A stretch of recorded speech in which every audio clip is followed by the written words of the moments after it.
హిందువులందరికీ జై శ్రీరామ్. ఈ మధ్యన హిందూ దేవీ దేవత విగ్రహాల పట్ల, ఆలయాల పట్ల చాలా అనాచారాలు, దురాచారాలు, దురాగతాలు జరుగుతున్నాయి. మనందరికీ తెలుస్తూనే ఉంది. ఎందుకంటే అవి చాలా ఎక్కువగా మన అంతర్జాలంలో వైరల్ అవుతున్నాయి కూడా. ఇవందరికీ తెలిసిన విషయమే. ముఖ్యంగా వీటిని ఖండిస్తూ అలో లక్షణ హిందువులారా మేలుకొండయ్యా అని మహానుభావులు ఎంతోమంది వాళ్ళ వీడియోస్లో చేసి అరుస్తూనే ఉన్నారు. లలిత్ కుమార్ గారు, భరతవర్ష ఛానల్ వాళ్ళు, ఇది కరుణాకర్ సుగుణ లాంటి వాళ్ళు, సత్యభామ గారు లాంటి వాళ్ళు, వీళ్ళందరూ కూడా ఇలాంటి దురాగతాలని వ్యతిరేకిస్తూనే ఉన్నారు. కానీ ఎన్ని ఆగుతున్నాయి? అంటున్న కొద్దీ ఎక్కువైపోతున్నాయి కదండి.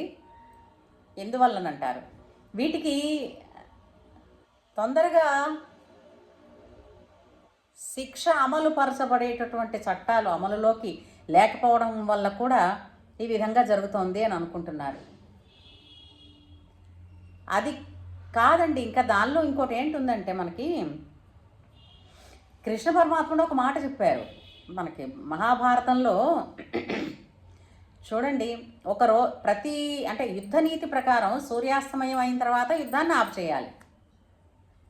కానీ మహాభారత యుద్ధం జరుగుతున్న రోజులలో ఒకరోజు దుర్యోధనుడు సూర్యాస్తమయం అయిన తర్వాత కూడా యుద్ధాన్ని కొనసాగిస్తున్నప్పుడు ప్రలంబాసురుడు అనేటువంటి రాక్షసుడిని తీసుకొచ్చి, అంటే రాక్షసులు నిశిలో వారు మరింత శక్తిమంతులు అవుతారని, అప్పుడు ఏం చెయ్యడం అని ధర్మ సంకటంలో ధర్మరాజు కృష్ణుడిని అడిగితే కృష్ణుడు ఏం చెప్పాడు? అధర్మాన్ని అనుసరిస్తున్న వాడికి నువ్వు ధర్మంతో ఏమని సమాధానం చెప్తావు? ముళ్ళును ముళ్ళుతోనే తీయాలి అని. ఆ రాత్రి యుద్ధం కొనసాగింది. అదే రాత్రి ప్రలంబాసురుడే కాదు, ఘటోద్గజుణ్ణి తీసుకొచ్చారు యుద్ధంలోకి. ఘటోద్గజుడు కూడా మరణించాడు. అంటే ఇప్పుడు ఈ విధంగా మన దేవీ దేవతల విగ్రహాల పట్ల, ఆలయాల పట్ల అనాచారం సాగిస్తున్న వాళ్ళని ఉపేక్షిస్తున్నాం. కోర్టులని, చట్టాలని. పూర్వకాలంట మా మావయ్య గారు చెప్తూ ఉండేవారు, దేహశుద్ధి అనేటువంటి కార్యక్రమం ప్రతిరోజు చేసేవారట. నవ్వకండి. దేహశుద్ధి అంటే లేస్తూనే శుభ్రంగా ఓ డజను నడ్డి వంచి 4 దెబ్బలు వేయడంట. ఓ డజన్ అంటే 4 అని కాదు. ఎందుకు ఏమిటి అని క్వశ్చన్ అడగకుండా కొడితేకుండా వాళ్ళట డిసిప్లిన్లో ఉండేవారని పిల్లల్ని అలా అంటూ ఉండేవారు. పూర్వం దేహశుద్ధి కార్యక్రమం ఉండేది, ఇప్పుడు అది లేదని. అలాగా ఇప్పుడు వాళ్ళు ఆ విధమైనటువంటి పనులు చేస్తున్నప్పుడు నాకు ఒక్కటే ప్రశ్న వస్తుంది, వాళ్ళకి అంతటి వీలు కల్పిస్తున్నది ఎవరు? ఇప్పుడు రాత్రిళ్ళే జరగచ్చు. మన దైవీ దేవాలయాల పట్ల, అంటే ఇప్పుడు మన ఇంటిని ఎంతగా మనం సంరక్షించుకుంటామో, దొంగల భయం నుంచి, పురుగు పుట్ర భయం నుంచి, అగ్ని భయం నుంచి ఎలా సంరక్షించుకుంటామో, మన దేవీ దేవతల నివాస స్థలమైనటువంటి ఆలయాలని కూడా మనం అలాగానే రక్షించుకోవాలి కదా. దానికోసం మనం ఏం చేస్తున్నాము అంటే, రక్షణ వ్యవస్థ మొట్టమొదట prevention is better than cure కదండి. మొన్న శ్రీరామనవమి అప్పుడు చూసారా, ఒకడు ఇష్టం వచ్చినట్టుగా తప్ప తాగి వచ్చి కాలుతోటి రాముల వారి ఆలయం గేటు తన్ని తోసి నువ్వు దేవుడువా అని అరిచాడు. ఇలాంటి భావాలని వాళ్ళలో ప్రేరేపిస్తున్న పాశవికులు ఎవరు? వాళ్ళకి శిక్ష పడాలి. ఎప్పుడైనా సరే మనకి స్వరక్షణ, స్వజన రక్షణ ప్రథమ కర్తవ్యం. అవునా కాదా? మనకి హిందూ ధర్మశాస్త్రంలోనే, మనకి చెప్పిన ధర్మాలలోనే ఇవి ఎప్పుడో చెప్పారు. రాముల వారి లక్షణాలు చెప్తూ కూడా, రాముడు ఎలా ఉంటాడో చెప్పు అని సీతాదేవి సుందరకాండలో అడిగినప్పుడు హనుమంతుల వారు ఏమని చెప్పారు? ఆయన స్వజన రక్షణ చేస్తారు. అలాగా మనమందరము కూడా మన రక్షణ, మన మన మన అనుకున్న వారందరి రక్షణ మనకి కర్తవ్యం కావాలి.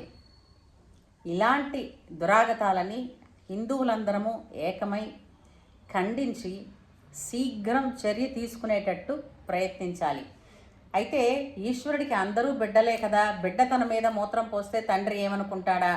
ఒక్క విషయం చెప్తున్నానండి, 6 మాసాలు సంవత్సరంలోపు పాప ఎవరైనా సరే ఈ విధమైనటువంటివి చర్య చేస్తే వారికి తెలియదు కాబట్టి అలా చేశారు అని వాళ్ళని బుజ్జగిస్తూనే ముద్దులాడుతూనే శుభ్రం చేసి నాన్న ఇలా కాదని అప్పటి నుంచి నేర్పిస్తూ ఉంటారు.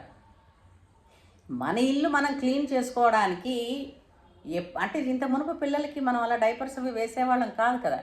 ఇప్పుడంతా అదే రాజ్యం, పుట్టిన దగ్గర నుంచి వాళ్ళకి అదే వేస్తున్నారు. ఎందుకని ఇలాంటి తొడవడాలు ఇలాంటివన్నీ కూడా ఈ పనులని అవెందుకులే వేస్ట్, అది తీసి అవతల పాడేయచ్చని.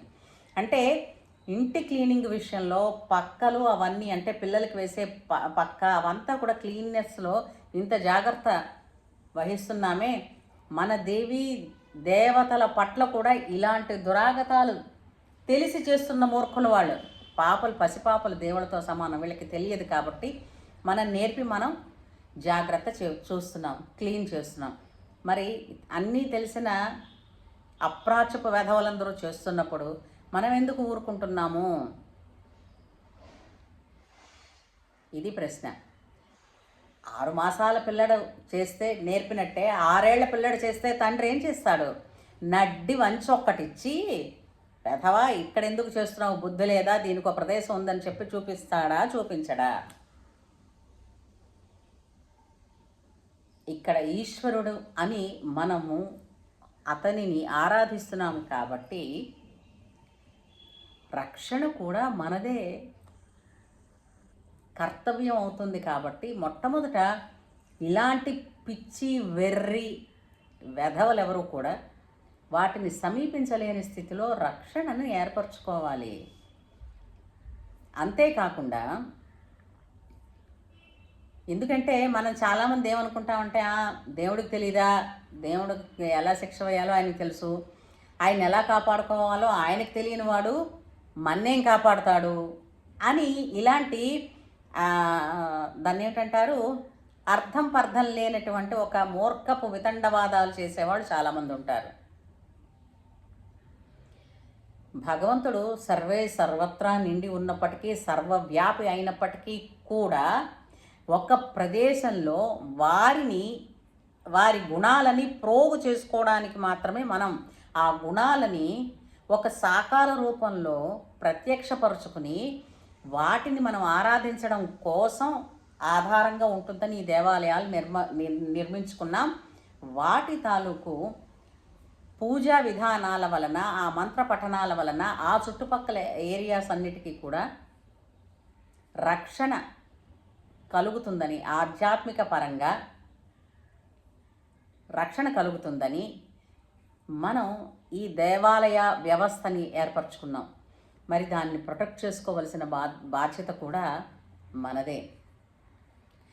కానీ ఇప్పుడు మధ్య దేవాలయాలు ఏమయ్యాయంటే డబ్బులు వస్తే తీసుకుపోవడానికి దేవాదాయ శాఖ వాళ్ళు ఉన్నారు, కానీ పని అంటే పంచుకున్నవాడు తక్కువైపోయారు. కనీసం ఎలుగెత్తి ఇది అనాచారము, ఇది తప్పు అని అనేవాళ్ళు కూడా చాలా తక్కువ ఉన్నారు. కానీ ఇప్పుడు అందరూ కూడా ఈ మహానుభావులందరూ, కొన్ని అద్భుతమైనటువంటి ఛానల్స్ వాళ్ళందరూ కూడా హిందుత్వం కోసం పడుతున్న పాట్లు, వాళ్ళు చేస్తున్న సేవ కృషి అనన్య సామాన్యమైనవి.